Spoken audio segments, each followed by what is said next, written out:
ഒരു പാട്ടുകാരി ഇങ്ങനെ ഒരു ബിസിനസ്സിലോട്ട് കാലെടുത്ത് വെക്കാന്ന് പറഞ്ഞപ്പോൾ ആദ്യ പ്രതികരണം എന്തായിരുന്നു വീട്ടുകാരുടെയും ഫ്രണ്ട്സിന്റെ ഒക്കെ? ഞാൻ പറഞ്ഞ ആരോടും പ്രതികരണം ചോദിച്ചിട്ടില്ല എന്ന് പറയാം.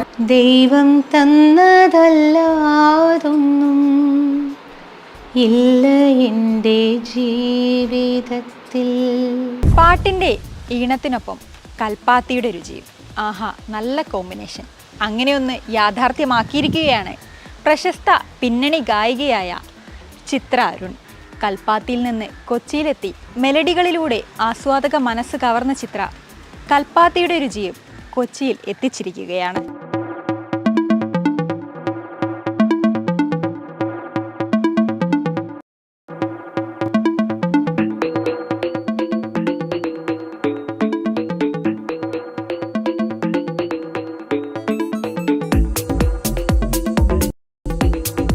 റാക്ക് നിറയെ കൽപ്പാത്തിയുടെ രുചികളാണ്. എന്തൊക്കെ വെറൈറ്റി പ്രോഡക്ട്സ് ആണ് കൽപ്പാത്തി കൊടുക്കുന്നത്? നമുക്ക് 32ഓളം പ്രോഡക്ട്സ് ഉണ്ട്. അതിൽ ഇത് അച്ചാറുകൾ, ഇതിൽ കുറേ കൊണ്ടാട്ടങ്ങൾ, പിന്നെ സ്നാക്സ് ഐറ്റംസ് ഉണ്ട്, പിന്നെ തൈര് മുളക്, ചക്ക വരട്ടി, വത്തക്കുഴമ്പ് എന്നൊക്കെ പറയും, അങ്ങനത്തെ കുറേ സാധനങ്ങളുണ്ട്. 32 ഐറ്റംസ് ഉണ്ട്. പിന്നെ പൊടികൾ, സാമ്പാർ പൊടി, രസപ്പൊടി, ചമ്മന്തിപ്പൊടി, അങ്ങനെ ഇഡ്ലിപ്പൊടി, അങ്ങനെ കുറേ ഐറ്റംസ് ഉണ്ട്. എല്ലാ ബ്രാൻഡുകൾക്കും ഒരു ഫ്ലാഗ്ഷിപ്പ് പ്രോഡക്റ്റ് ഉണ്ടാവും, കൂടുതൽ വിറ്റഴിക്കപ്പെടുന്ന. അങ്ങനെ എല്ലാവരും വീണ്ടും വീണ്ടും ചോദിക്കുന്ന, കൂടുതൽ ഉണ്ടാക്കേണ്ടി വരുന്ന ഒരു പ്രോഡക്റ്റ് ആണ്. അങ്ങനെ 2-3 പ്രോഡക്റ്റ് ഉണ്ട് ശരിക്കും. കടുമാങ്ങ ഉണ്ട്, കടുമാങ്ങ, അതേപോലെ ചക്ക വരട്ടിയത് ഭയങ്കര മൂവ്മെന്റ് ആണ്. ഇപ്പൊ പാക്കേജ് അത് എടുത്തു നോക്കുകയാണെങ്കിൽ അകത്തും കൽപ്പാത്തിയുടെ രുചിയുണ്ട്, പുറത്താണെങ്കിലും കൽപ്പാത്തിയുടെ. ഈ ഒരു ഐഡിയ എങ്ങനെയായിരുന്നു വന്നത്? അതെ, അത് ശരിക്കും രാജഗോപാൽജി എന്ന് പറഞ്ഞിട്ട് നമ്മളെ ഈ കാര്യങ്ങൾക്കൊക്കെ ഹെൽപ്പ് ചെയ്ത ഒരു ആളുണ്ട്. അപ്പോൾ ആള് വഴി ഇത് ശരിക്കും ആക്ച്വലി തേരെന്ന് പറഞ്ഞു കഴിഞ്ഞാൽ ഞങ്ങളുടെയൊക്കെ ഒരു നൊസ്റ്റാൾജിയാണ്. കാരണം പാലക്കാട്ട് അന്നത്തെ ഒരു കാലത്ത്, എൻ്റെയൊക്കെ കുട്ടിക്കാലത്ത് വലിയ ആഘോഷമായിരുന്നു തേര് എന്ന് പറഞ്ഞു. അപ്പോൾ അങ്ങനത്തെയൊക്കെ ഒരു നൊസ്റ്റാൾജിയ നമുക്ക് കിടക്കണമെന്നാണ് ഇത് ഇങ്ങനെയൊക്കെ ചെയ്യാം. അപ്പോൾ നമ്മൾ ഉദ്ദേശിച്ചത് കൽപ്പാത്തി സ്റ്റോർ. അപ്പം നമ്മൾ അവിടുത്തെ പാലക്കാട്ട് അഗ്രഹാരങ്ങളിൽ നിന്നാണ് ഇത് എടുക്കണത്. അപ്പോൾ അങ്ങനെ എടുക്കുമ്പോൾ അതുമായി റിലേറ്റ് ചെയ്തിട്ട് തന്നെ ചെയ്യണം എന്ന് സ്പെസിഫിക്കായിട്ട് അങ്ങനെ തീരുമാനിച്ചതാണ് ഹസ്ബൻഡ്.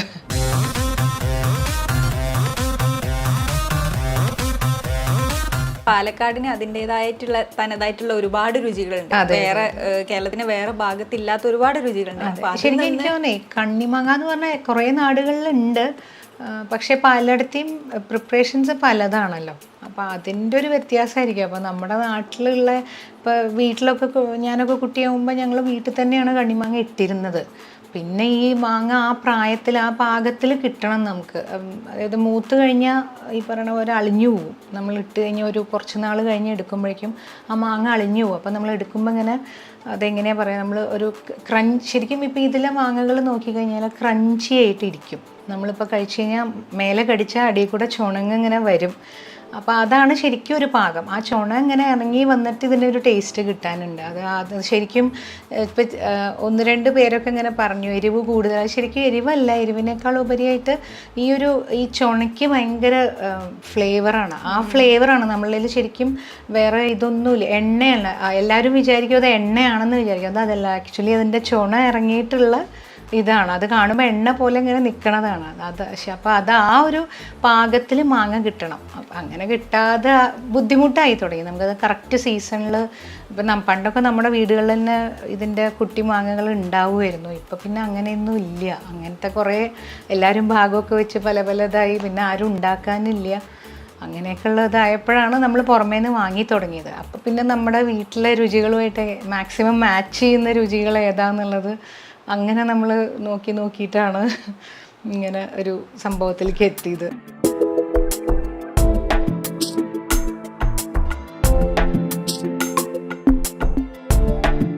ഓരോ നാടിനും അതിൻ്റേതായിട്ടുള്ള ഓരോരോ രുചികളുണ്ടാവില്ലേ?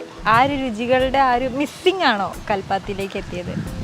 അങ്ങനെ തന്നെയാണ്, സംശയമൊന്നുമില്ല. ഞാൻ കല്യാണം കഴിച്ച് എറണാകുളത്തേക്ക് വന്നതിൻ്റെ ശേഷം ഇവിടെ അത് അത്ര സുലഭമായിട്ട് കിട്ടുന്ന ഒരു സാധനമല്ല. ഇതിലെ കുറേ കാര്യങ്ങൾ. അപ്പോൾ അങ്ങനെയാണ് ശരിക്കും ഇതിങ്ങനെ ഒരു കാര്യത്തിനെ പറ്റി ചിന്തിച്ചതും. അപ്പോൾ പിന്നെ എന്തുകൊണ്ട് എന്തെങ്കിലും ചെയ്യണതിന് പകരം നമുക്ക് ഇത്രയും ഇഷ്ടമുള്ള നമ്മൾ ഉപയോഗിക്കുന്ന കാര്യങ്ങൾ ചെയ്തുകൂടാ എന്ന ചിന്തയിൽ നിന്നാണ് ഈ ഒരു സംഭവം വളർന്നത്.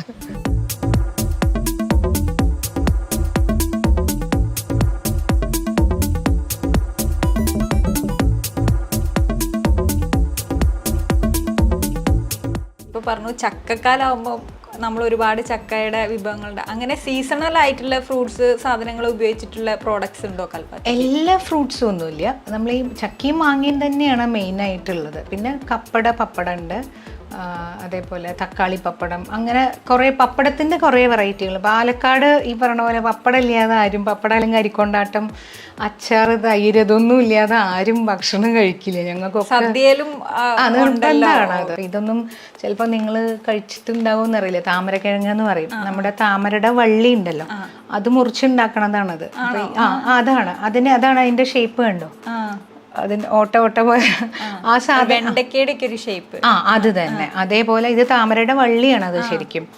അപ്പോൾ അതിൻ്റെ കിഴങ്ങ്, താമരയുടെ കിഴങ്ങ്, അത് മുറിച്ചിട്ട് ഉണക്കി കുറച്ച് മുളക് പൊടിയും മഞ്ഞൾപ്പൊടിയും ഉപ്പിട്ട് വേവിച്ച്, അത് ശരിക്കും പ്രിപ്പറേഷൻ്റെ രീതികളെല്ലാം ഒന്നാണ്. ഇതിപ്പോൾ പയർ കൊണ്ടാട്ടാണ്, തൈര് മുളക്, കയ്പ്പയ്ക്ക, ഇതൊക്കെ നമ്മൾ വീട്ടിൽ പണ്ട് ചെയ്തിരുന്നതാണ്. ഇപ്പം പിന്നെ ആരും ചെയ്യാൻ ആളുകളില്ല, സഹായിക്കാനും ഒക്കെ അമ്മയ്ക്കും ഒക്കെ പ്രായമായി തുടങ്ങി, നമ്മളവിടെ ഇല്ല.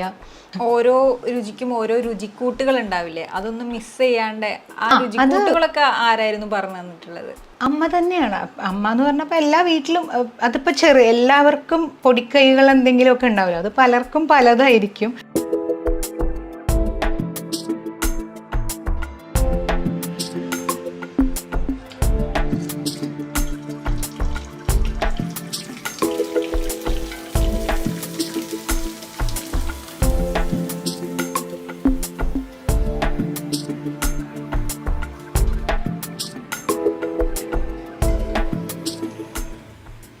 ചെറുപ്പം മുതലേ സംഗീതമാണ് ജീവിതം, ചെറുപ്പം മുതലേ പാട്ടാണ് താല്പര്യം. പിന്നെ എങ്ങനെയാണ് കൽപ്പാത്തി എന്നുള്ള ബ്രാൻഡിലോട്ട് എത്തിയത്?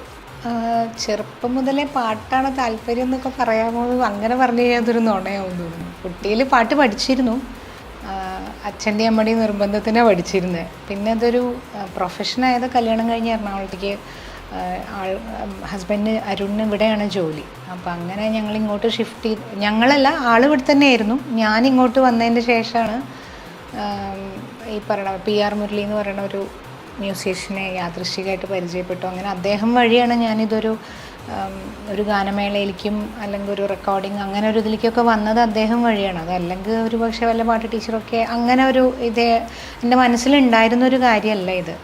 അപ്പോൾ ഇതിങ്ങനെ ശരിക്കും വന്ന് ഭവിച്ചതാണെന്ന് പറയാം.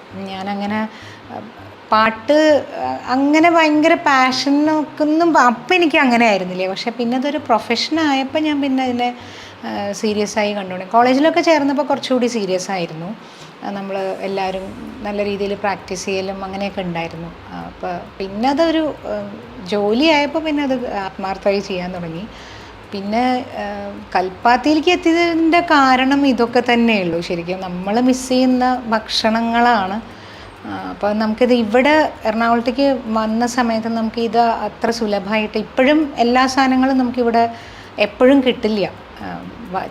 വളരെ അപൂർവം കടകളിൽ അപൂർവം സാധനങ്ങൾ കിട്ടും, പക്ഷെ അതിൻ്റെ ടേസ്റ്റ് ഒരുപാട് വ്യത്യാസമുണ്ട്. അപ്പോൾ അങ്ങനെയാണ് നമ്മൾ എന്തായാലും ഒരു പുതിയ സ്റ്റാർട്ടപ്പ് എന്തെങ്കിലും തുടങ്ങണമെന്ന് ഇങ്ങനെ മനസ്സിൽ ഒരു ഐഡിയ വന്നപ്പോൾ ഇത് തന്നെ ചെയ്യാമെന്ന്, അങ്ങനെയാണ് ആ ഒരു തീരുമാനത്തിലെത്തിയത്. പാലക്കാടിൻ്റെ അടുക്കളകളിലാണോ കൽപ്പാത്തിയുടെ എല്ലാ വിഭവങ്ങളും തയ്യാറാവുന്നത്? അതെ അതെ അതെ, എല്ലാ വിഭവങ്ങളും അവിടെ തന്നെയാണ്. പാലക്കാടിലെ അഗ്രഹാരങ്ങളിലെ പല പല, അതായത് ഇതൊരു വലിയ ലാർജ് സ്കെയിലൊന്നുമല്ല. അപ്പോൾ അതുകൊണ്ട് ഓരോ വീടുകളിൽ നിന്ന് നമ്മൾ കളക്ട് ചെയ്യുന്നതാണ്. ഓരോ പ്രൊഡക്റ്റും ഓരോ വീടുകൾ അങ്ങനെ പർട്ടിക്കുലർ അങ്ങനെയല്ല. ചിലത് 2-3 ഐറ്റംസ് ചിലപ്പോൾ ഒരു സ്ഥലത്തുണ്ടാവും, അങ്ങനെയാണ്. അല്ലാതെ എല്ലാം ഒരു സ്ഥലത്തുനിന്നല്ല. നമ്മൾ കഴിച്ചു നോക്കി, കുറേ സ്ഥലങ്ങളിൽ നിന്ന് കഴിച്ചു നോക്കി അതിൽ നമുക്ക് ഏറ്റവും നമ്മുടെ രുചിയായിട്ട് അടുത്ത് നിൽക്കുന്നത് ഏതാന്നുള്ളത് അങ്ങനെ നോക്കി ചൂസ് ചെയ്തതാണ്.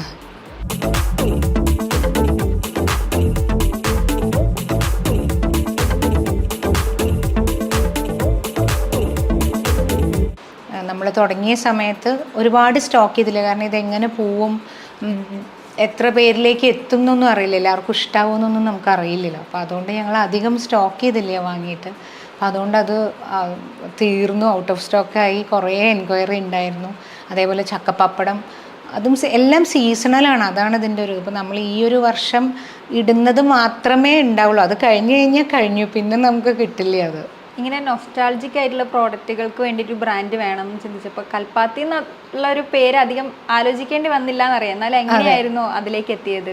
അത് ഇത് തന്നെയാണ് കാരണം. നമ്മളിപ്പോൾ ഇങ്ങനത്തെ സാധനങ്ങളൊക്കെ ഇപ്പോൾ നമ്മൾ വീടുകളിൽ ഉണ്ടാക്കൽ നിർത്തിയപ്പോൾ പിന്നെ നമ്മളുടെ രുചിയായിട്ട് ഏറ്റവും മാച്ച് ചെയ്യുന്നത് അവിടുത്തെ അഗ്രഹാരങ്ങളിലെ, പിന്നെ ഇങ്ങനത്തെ ഈ കൊണ്ടാട്ടം, അരിപ്പപ്പടം അങ്ങനെയുള്ള സാധനങ്ങളൊക്കെ നമ്മുടെ രുചികളുമായിട്ട് ഏറ്റവും മാച്ചായി നിൽക്കുന്നത് കൽപ്പാത്തിയിലത്തെ പ്രോഡക്റ്റ്സാണ്. സംഗീതത്തിൻ്റെ കൂടെയാണ് ഈ ബിസിനസ്സും പോകുന്നത്. അതെ അതെ.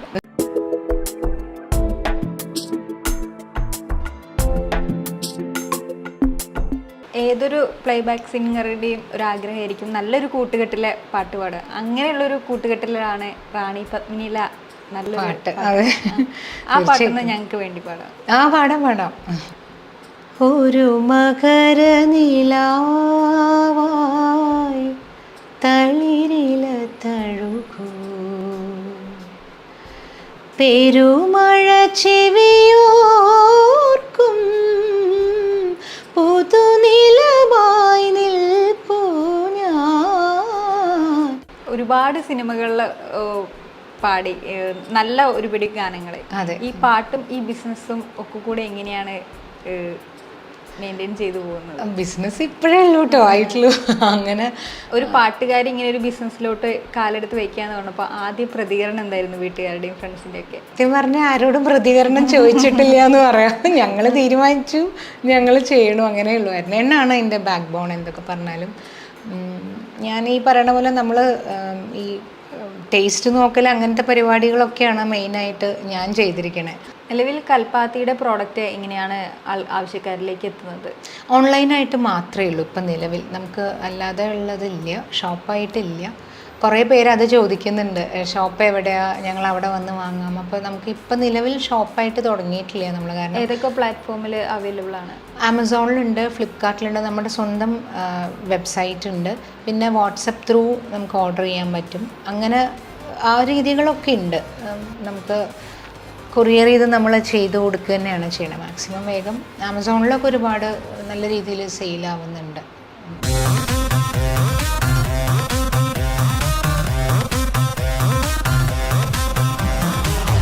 ഏതൊരു ബിസിനസ് തുടങ്ങുകയാണെങ്കിൽ നമ്മൾ കൂടുതൽ വളരണം അല്ലെ വളർത്തി പ്രാപിക്കണം എന്നല്ല ആഗ്രഹിക്കുക. അപ്പോൾ കൽപ്പാത്തിയുടെ ഇനിയുള്ള ഭാവി പദ്ധതികൾ എന്തൊക്കെയാണ്? അല്ല, ഇത് ആ പറഞ്ഞത് തന്നെയാണ്. നമുക്ക് കുറച്ചുകൂടി പ്രൊഡക്ട്സ് ഇൻക്ലൂഡ് ചെയ്യിക്കണം എന്നുണ്ട്. നമ്മളുടേതായിട്ടുള്ള കുറച്ച് സാധനങ്ങളും കൂടി ഇൻക്ലൂഡ് ചെയ്യിക്കണം എന്നുണ്ട്. പിന്നെ ഇത് നല്ല രീതിയിൽ വളർത്തിയെടുക്കണം. അതിനനുസരിച്ച് ഈ പറയണ പോലെ നമുക്ക് ഈ റോ മെറ്റീരിയൽസൊക്കെ അവൈലബിൾ ആവണം. ഔട്ട് ഓഫ് സ്റ്റോക്ക് ആവാതെ എല്ലാവർക്കും കൊടുക്കാൻ പറ്റണം. ഇതൊക്കെയാണ് ആഗ്രഹങ്ങൾ.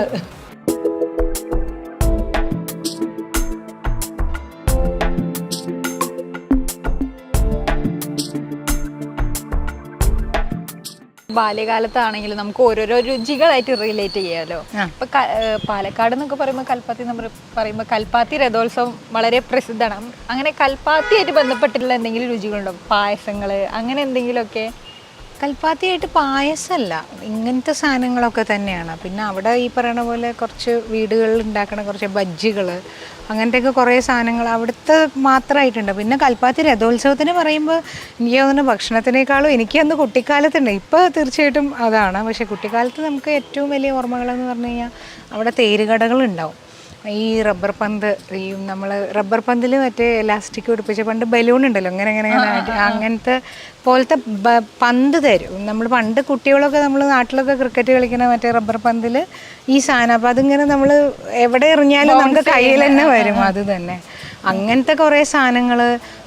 പിന്നെ നമ്മൾ ഈ വെള്ളത്തിൽ ഓടുന്ന ഒരു തരം ബോട്ടുണ്ട്, നമ്മൾ തിരി കത്തിച്ച് കഴിഞ്ഞാൽ ഓടണം. അതൊന്നും അവിടെ അങ്ങനെ എല്ലാറ്റിനും ഒന്നും കിട്ടില്ല. ഇങ്ങനെ റെയറായിട്ടുള്ള ഇതൊക്കെ ഭയങ്കര വലിയ ഉത്സവമാണ് ഞങ്ങളുടെ നാട്ടിലെ.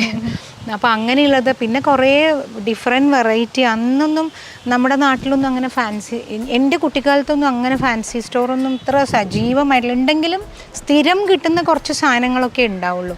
പക്ഷേ ഈ തേരുകട വന്നു കഴിഞ്ഞാൽ ഒരുപാട് പല ഇങ്ങനത്തെ ഈ കുപ്പിവളകളിൽ കുറേ ഇതുള്ള അങ്ങനത്തതൊക്കെ അന്നാണ് കിട്ടുക. അപ്പം അന്ന് ഭയങ്കര തേരുകടയിൽ പോവാന്ന് പറയണത് തന്നെ ഒരു സന്തോഷമാണ്. അപ്പം അങ്ങനത്തെ കുറേ ഓർമ്മകളുണ്ട് ഈ ആ ഒരു സന്തോഷമാണോ കൽപ്പാത്തിയുടെ ആ ബ്രാൻഡിന്റെ? തീർച്ചയായിട്ടും അതെല്ലാം അതിൽ ഇൻക്ലൂഡഡ് ആണ്.